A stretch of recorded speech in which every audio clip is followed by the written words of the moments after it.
주님께서 여러분과 함께 성 요한이 전한 거룩한 복음입니다.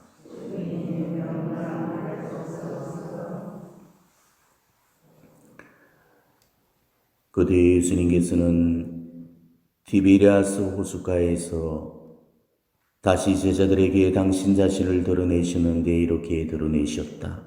시몬 베드로와 쌍둥이라고 불리는 토마스, 갈릴레아 가나 출신 나타나엘과 제베데오의 아들들, 그리고 그분의 다른 두 제자가 함께 있었다. 시몬 베드로가 그들에게 나는 고기 잡으러 가네 하고 말하자 그들이 우리도 함께 가겠소 하였다. 그들이 밖으로 나가 배를 탔지만 그날 밤에는 아무것도 잡지 못하였다. 어느덧 아침이 될 무렵 예수님께서 물가에 서 계셨다. 그러나 제자들은 그분이 예수님이신 줄을 알지 못하였다. 예수님께서 그들에게 얘들아 뭘 좀 잡았느냐 하시자 그들이 대답하였다. 못 잡았습니다. 예수님께서 그들에게 이르셨다. 그물을 배 오른쪽에 던져라. 그러면 고기가 잡힐 것이다. 그래서 제자들이 그물을 던졌더니 고기가 너무 많이 걸려 그물을 끌어올릴 수가 없었다. 예수님께서 사랑하신 그 제자가 베드로에게 주님이십니다 하고 말하였다. 주님이시라는 말을 듣자 옷을 벗고 있던 베드로는 겉옷을 두르고 호수로 뛰어들었다. 다른 제자들은 그 작은 배로 고기가 든 그물을 끌고 왔다. 그들은 무태에서 100m쯤 밖에 떨어져 있지 않았던 것이다. 그들이 무태에 내려서 보니 숯불이 있고 그 위에 물고기가 놓여 있고 빵도 있었다. 예수님께서 그들에게 말씀하셨다. 방금 잡은 고기를 몇 마리 가져오너라. 그러자 시몬 베드로가 배에 올라 그물을 무트로 끌어올렸다. 그 안에는 큰 고기가 153마리나 가득 들어 있었다. 고기가 그토록 많은데도 그물이 찢어지지 않았다. 예수님께서 그들에게 와서 아침을 먹으라 하고 말씀하셨다.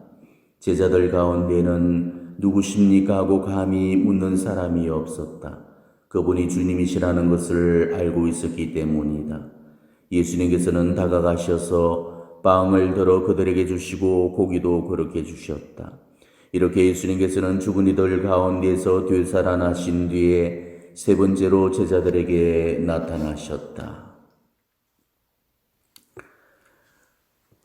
주님의 말씀입니다.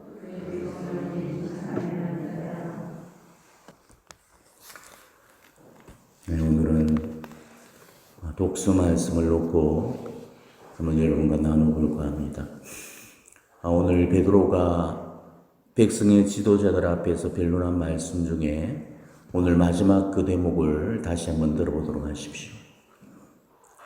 그분 말고는 다른 누구에게도 구원이 없습니다. 사실 사람들에게 주어진 이름 가운데에서 우리가 구원받는 데 필요한 이름은 하늘 아래 이 이름밖에 없습니다. 우리가 예수님을 알리고 복음을 선포해야 될 이유가 여기 있는 겁니다. 예수 그리스도를 알리고 예수 그리스도의 복음을 전하는 일은 이 세상에서 가장 중요한 일입니다. 왜냐하면 그거는 영혼을 구하는 일이기 때문이죠. 구원은 예수 그리스도를 통해서 하고 우리를 구원해 줄 수 있는 이름은 하늘 아래 이 이름밖에 없기 때문이죠.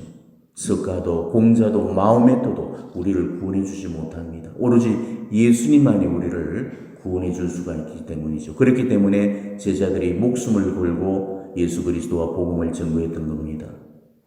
오늘 베드로와 요한 사도는 성령 충만한 상태로 복음을 용감하게 전했습니다. 그리고 그 결과로 많은 이가 믿게 되어서 장정만도 5,000명가량이나 되었다고 증거를 하고 있죠. 이날 두 사도는 하루 만에 5,000명의 영혼을 구해냈던 겁니다. 바로 우리도 이 일을 위해서 투신을 해야 되고 우리한테도 지금 이 일들이 맡겨져 있는 겁니다. 이거는 하고 말고의 선택이 아닙니다. 그렇기 때문에 정교라는 것은 가장 중요한 첫 번째 사명이고 예수님께서 남기신 지상명령이잖아요. 예수님은 성천을 앞두시고 유흥과도 같은 마지막 당부를 제자들에게 남기셨습니다. 너희는 가서 가서 모든 민족들을 제자로 삼아 아버지와 아들과 성령의 이름으로 세례를 주고 내가 너희에게 명령한 것을 가르쳐 지키게 하여라, 이렇게 얘기하셨습니다. 예수님도 바로 이 일을 위해서 이 세상에 오셨던 거고 제자들도 이 일을 위해서 목숨을 바친 겁니다. 자, 그렇다면 우리 역시도 바로 이 일을 위해서 우리 삶을 바쳐야 되는 겁니다. 우리는 우리 목적을 위해서가 아니고 하느님의 목적을 위해서 살아가야 됩니다. 하느님의 목적을 위해서 우리 인생을 다 내놓아야 됩니다. 그것 때문에 사제가 된 거고 신자가 된 겁니다. 하느님의 목적이라는 게 뭐죠? 하느님께서 우리를 당신의 나라로 데려가서 당신과 함께 영원히 살게 하시려는 겁니다. 이 세상에서뿐만 아니고 지상의 삶을 마친 후에 저 세상에서도 당신 사랑 안에 살기를 원하시죠. 인간은 바로 그 목적을 위해서 지음을 받았습니다. 그리고 우리는 바로 그 목적을 위해서 불림을 받은 겁니다. 이 부르심은 그 어떤 다른 명분이나 이유에서도 결코 포기되어져서는 안 되는 겁니다. 그러니까 우리의 첫 번째 소명은 바로 천하보다도 귀한 영혼을 구해내는 일입니다. 이거는 생명과 직결된 문제고 목숨이 달려있는 문제입니다. 사탄에게 빼앗긴 그 영혼들을 하느님 앞으로 데려다 놓는 것, 지금 우리한테는 이 이상의 목적이 있어서는 안 되는 거죠. 우리는 지금 사탄과의 영신전쟁을 벌이고 있습니다. 이 싸움은 영혼을 사탄에게서 빼내와야 되는 싸움이죠. 영혼을 살리느냐 죽이느냐, 영혼을 빼앗느냐 빼앗기느냐의 전쟁입니다. 한 영혼이라도 더 빼내기 위해서 싸우는 목숨을 건 전쟁입니다. 이 세상에 이보다 더 치열한 싸움이 어디 있겠고 이만큼 끔찍한 전쟁이 또 어디가 있겠습니까? 우리는 과연 혼신을 당해서 영혼 구령에 목숨을 바치고 있는지를 본인 스스로에게 물어보셔야 됩니다. 우리는 몇 년 전 세월호 참사 때를 다들 기억하고 있을 겁니다. 저만 살려던 사람들 틈바구니에서 그래도 영웅적인 그런 희생을 보여줬던 우리는 몇몇 희생자들을 기억하고 있죠. 사람들이 그 죽음의 사지로부터 벗어나서 저만 살리고 도망치던 그 순간에도 그들은 오히려 죽음의 사지를 향해서 뛰어들었습니다. 그리고 피하라고 목숨을 걸고 소리쳤습니다. 도망치십시오. 피하십시오. 빠져나오십시오. 앞으로 자기들이 어떠한 위험에 처해지리라는 것도 알고 있었지만은 그들은 기이치 않고 아랑곳하지 않았습니다. 자신들의 행위가 자신들에게 어떤 결과를 가져올지도 다 알았지만은 그들은 사명감 때문에 그렇게 했습니다. 사명감이 바로 그들을 죽음의 사지로 들어가게끔 만들었죠. 사명감이 두려움을 이겨내도록 만들었고 바로 사명감이 죽음의 문턱을 뛰어넘도록 만들었던 겁니다. 자, 그렇다면은 하느님 왕국에 대한 우리의 사명감이 정말 그들의 사명감보다 더 못했어야 되겠습니까? 침몰하는 배를 향해서 뛰어드는 그들의 사명감보다 이 세상을 향해서 뛰어들어야 될 우리의 사명감이 더 못했어야 되겠습니까? 지금 하느님 진리의 방주가 침몰해 가고 있습니다.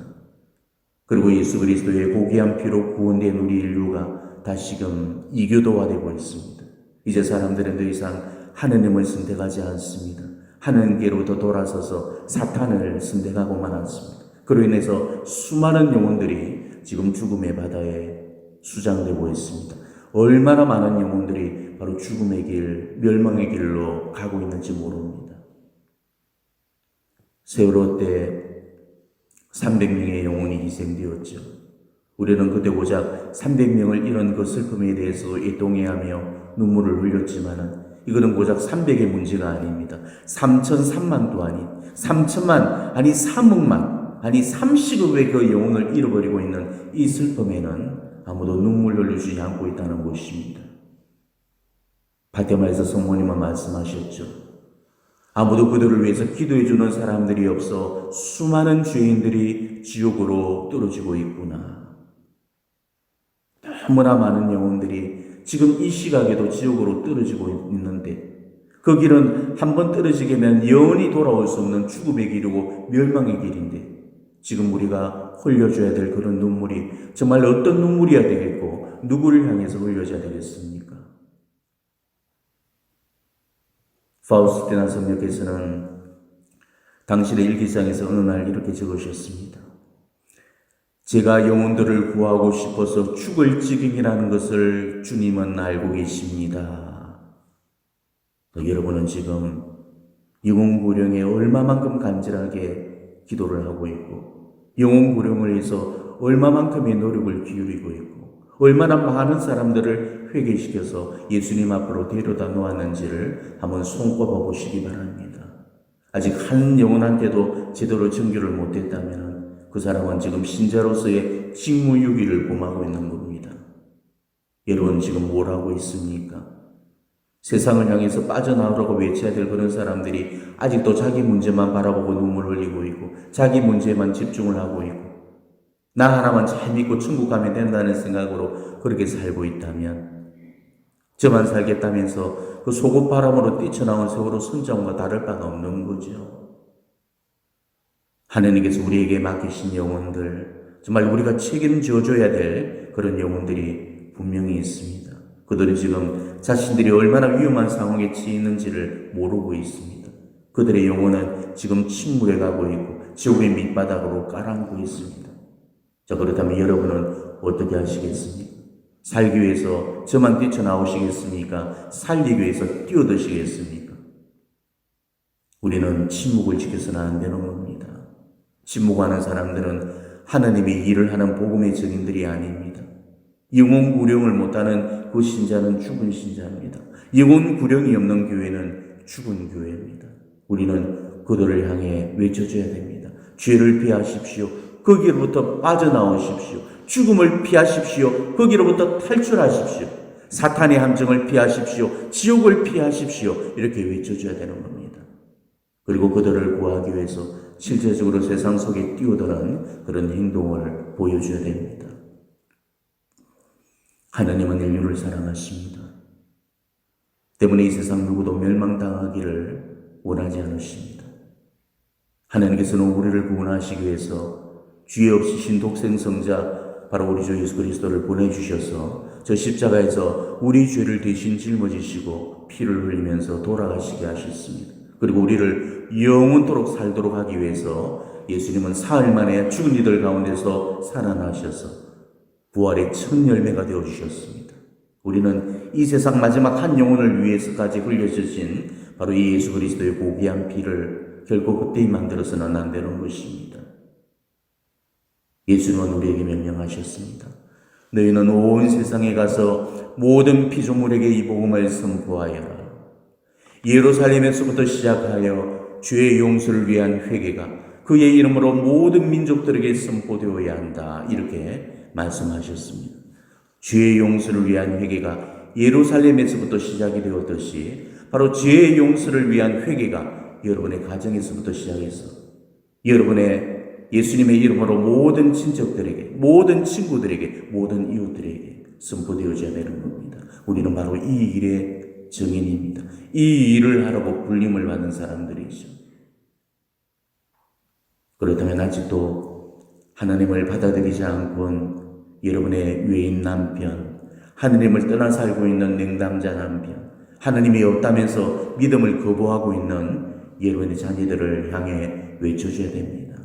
마치 파티마에서 불칼을 든 천사가 천상의 마지막 경고로 회개하라, 회개하라, 회개하라라고 외쳤듯이 바로 여러분들도 그들에게 회개하십시오, 회개하십시오, 회개하십시오를 소리 높이 외쳐줘야 됩니다. 그 길은 생명의 길이 아니고 영원한 멸망의 길이고 사탄의 행선지고 지옥을 만나는 길이라고 일러주셔야 됩니다.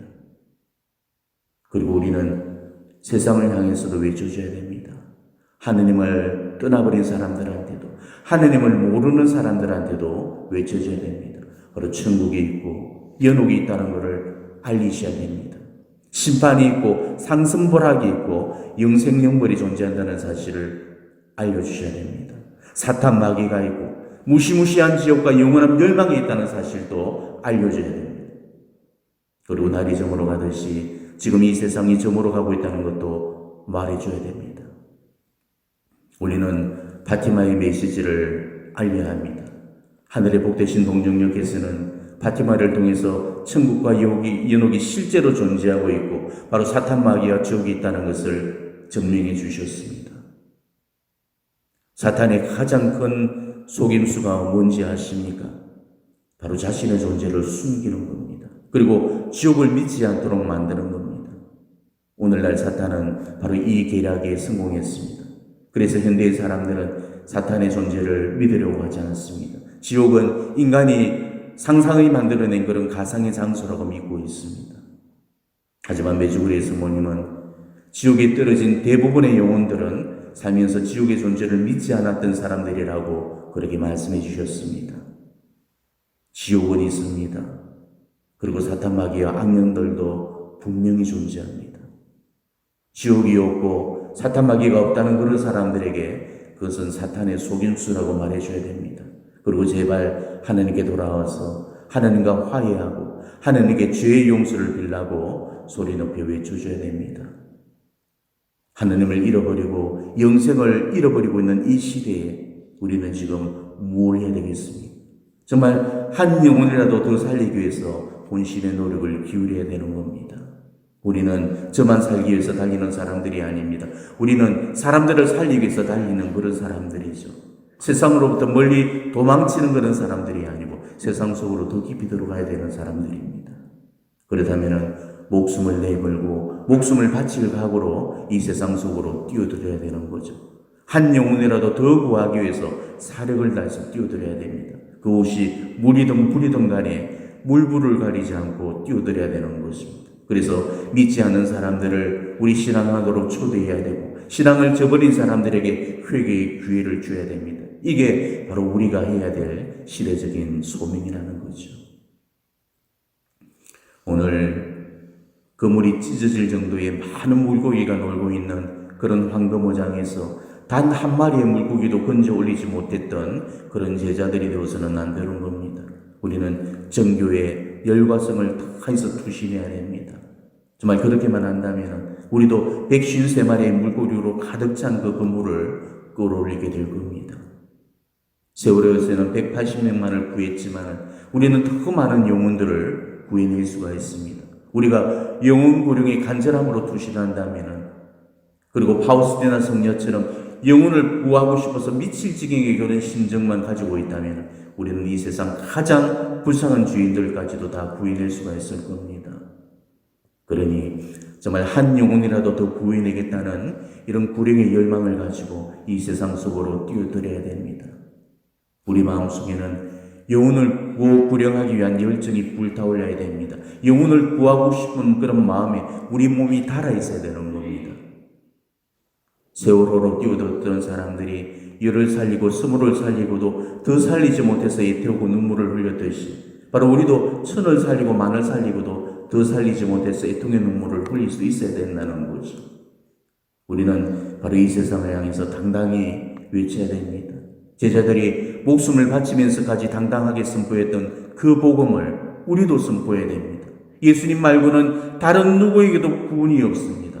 사람들에게 주어진 이름 가운데서 우리가 구원받는 데 필요한 이름은 하늘 아래 이 이름밖에 없습니다라고 소리 높이 외쳐줘야 되는 겁니다. 세월호의 영웅들은 자기 직업을 위한 사명감 때문에도 목숨 바쳤는데 하물며 우리가 하나님의 구속 사업을 위한 사명감 때문에 목숨을 바칠 수 없다면 우리는 정말 많이 부끄러워해야 될 겁니다. 우리도 영혼 구령을 위해서 목숨을 걸어야 되는 겁니다. 우리가 정말 주님의 길을 걸어간다면 예수님을 위해서 죽을 각오로 살아야 됩니다. 사도들도 바로 이 길을 걸어갔죠. 사도들이 무슨 잘못을 하고 무슨 범죄를 저질러서 그래서 신문을 받고 고문을 받고 도옥된 게 아니었습니다. 오로지 예수 그리스도와 그분의 복음을 위해서 그리고 영혼을 구령하는 그 일 때문에 박해를 받았던 겁니다. 우리한테도 박해는 예정된 수순입니다. 그리고 이 시대의 십자가를 짊어지고 우리는 골고타의 죽음을 맞아야 됩니다. 예수님께서 제자들에게 하셨던 그 말씀을 상기하도록 하십시오. 세상이 너희를 미워하거든 너희보다도 먼저 나를 미워하였던 것을 알아라. 너희가 세상에 속한다면 세상은 너희를 자기 사람으로 사랑할 것이다. 그러나 너희가 세상에 속하지 않을 뿐만 아니라 내가 너희를 세상에서 뽑았기 때문에 세상이 너희를 미워하는 것이다. 사람들이 나를 박해하였다면 너희도 박해할 것이다. 예수님은 또 말씀하셨습니다. 사람들이 나 때문에 너희를 모욕하고 박해하며 너희를 거슬러 거짓으로 온갖 사악한 말을 하면 너희는 행복하다. 기뻐하고 즐거워하여라. 너희가 하늘에서 받을 상이 크다. 내 이름 때문에 모든 사람들에게 미움을 받겠지만 끝까지 견디는 이는 구원을 받을 것이다. 오늘 독서인 사도행전을 다시 천천히 한번 읽어보도록 하십시오. 사도들이 예수 그리스도와 그분의 복음을 위해서 어떤 자세로 투신을 했는지를 묵상해 보시기 바랍니다. 사도들은 예수님의 이름과 그분의 나라와 그분의 영광을 위해서 사람들에게 붙들리고 감옥에 갇히고 매를 맞기까지 했습니다. 자, 그런 와중에서도 바오로와 실라는 감옥에서 찬송가를 불렀습니다. 사도행전은 우리에게 이렇게 전해주고 있습니다. 사도들은 붙들려 매질을 당하면서도 그분의 이름으로 말미암아 모욕을 당할 수 있는 자격을 인정받았다고 기뻐하였다. 자, 그렇다면 우리는 어떻습니까? 우리는 과연 이 시대적인 그런 소명을 짊어질 그런 영적인 준비를 갖추고 있는지를 보십시오. 나에게 맡겨진 그런 일에 조금만 태클이더라도 우리는 인해 원망하고 투덜거리게 됩니다. 조금만 힘들어도, 조금만 반대에 부딪혀도 하니만이 그만두니 어쩌니 소리를 해야 되죠. 조금만 힘들어도 힘들겠다고 죽겠다고 징징거립니다. 파티마의 그 어린 새의 목동들은 예수님께서 보내시는 고통들을 죄인들의 회개를 위해서 참아받겠느냐라는 이 성모님의 물음에 참아받겠다고 대답을 했죠. 자, 아이들도 참아내었던 그 고통들을 어른들인 우리들은 못 참아내고 있습니다. 예수님께서 보내시는 고통들, 예수님께서 보내시는 불편들을 우리는 견뎌내려고 하지 않습니다. 남을 살리겠다는 그런 사람들이 자신의 고통 앞에서도 무너져 내린다면 어떻게 영혼들을 구령해낼 수가 있겠습니까? 안 한다, 싫다, 어렵다, 힘들다, 못하겠다는 그런 소리는 우리 입에서는 결코 나와서는 안 될 소리입니다. 나한테 어떤 소임이나 직무가 주어졌을 때 그거는 내가 할 만하기 때문에 하나님께서 시켜주시는 겁니다. 일을 감당할 수 없는 사람한테는 애시당초 그 일을 맡기지도 않으십니다. 내가 그 일을 맡았다는 것은 내가 그 일을 해낼 적임자이기 때문에 그래서 하나님께서 그 일을 나에게 맡겨주신 겁니다. 하나님께서 내게 맡겨주신 그 소명을 우리가 마지막까지 붙들고 간다면 내게 맡겨진 그 일들, 우리는 그 속에서 많은 영혼들을 구령이 낼 수가 있을 겁니다. 내가 만나는 사람들한테 회개증을 일으켜줄 수도 있고 쓰러진 사람을 일으켜서 세워줄 수도 있을 겁니다. 상한 마음들을 치유시켜줄 수도 있을 거고 어떤 형태로든지 돌무덤에 갇혀있던 그들의 삶을 해방시켜낼 수도 있을 겁니다. 내가 하는 그 일에 정말 최선을 다하고 목숨을 걸고 투신한다면 우리는 많은 영혼들을 하나님께로 이끌 수 있을 겁니다. 오늘 주님이시라는 말을 듣자마자 물불을 안 가리고 뛰어든 이 베드로의 열정을 우리도 본받아야 됩니다. 독서에서 반대자들은 사도들에게 너희는 무슨 힘으로 누구의 힘으로 그런 일을 하느냐라고 따져 물었죠. 이들 제자들은 당당히 선포했습니다. 나자렛 사람 예수 그리스도의 이름으로 곧 여러분이 십자가에 못 박았지만 하나님께서 죽은 이들 가운데서 일으키신 바로 그분의 이름으로 바로 그 일을 한다고 대답했습니다. 이 반대자들의 질문이 오히려 우리의 존재의 이유를 밝혀주고 있는 거죠. 우리는 바로 예수님의 이름으로, 예수님의 힘으로 지금 이 일을 해야 되는 겁니다. 영혼을 구하겠다는 위대한 사명감으로 투신해야 됩니다. 주님을 위해서라면, 주님의 이름을 위해서라면 물불을 가리지 않고 뛰어들고 목숨까지도 바칠 그런 각오가 되어 있어야 된다는 겁니다. 그래서 저도 강론을 할 때는 정말 목숨을 걸고 강론을 합니다. 이 강론 때서 농담이나 잡담이 하면서 영혼을 잠재우는 그런 강론이 아니고 잠자는 영혼을 깨우고 영혼들이 멸망의 길을 가지 않도록 막는 그런 강론을 하고 있습니다. 한 영혼이라도 더 살리고자 하는 그런 간절함, 그런 절박함만 가진다면 우리는 다시 우리 소명을 회복하고 새롭게 할 수가 있을 겁니다. 저는 베드레 엘치나의 비오신부님의 이 말씀을 좋아합니다. 그래서 책상 앞에 붙여놓고 매일 외우고 있습니다. 제가 바쁠 때마다, 제가 힘들 때마다, 제가 지칠 때마다, 그리고 짜증이 올라올 때마다, 투덜거림이 올라올 때마다 이거를 읽으면서 마음을 고쳐먹고 있습니다.